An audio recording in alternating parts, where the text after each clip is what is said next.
Hi there, today I'm going to show you how to replace ink cartridges in a HP Envy 7134.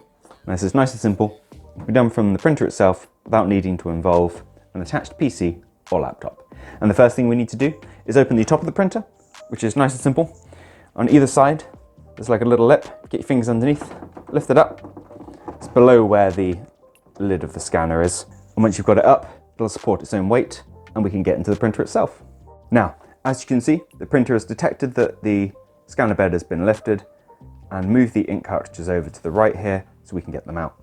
Now, you have colour on the left, black on the right, as indicated by the little sticker up here as well. So, to remove one of the cartridges, all you do is press down on the edge closest to you.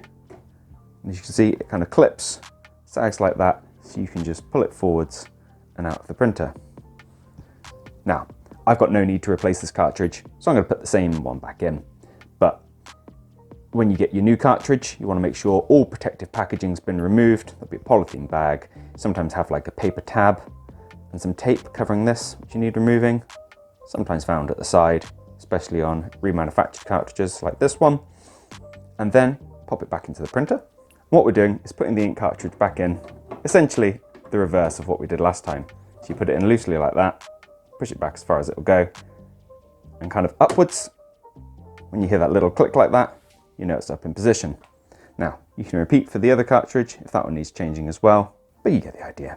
So now we just lower the scanner bed, and then if we head back to the screen, it'll take ever such a quick look at the cartridge, and assuming it's happy, return you to the main screen of the printer. Now, I hope you found what you're looking for here. If you have, let me know with a like. If there's anything else you'd like to add, drop it down in those comments. Otherwise, thank you for taking the time to watch this video, and I'll see you in the next one. Take care. Bye-bye.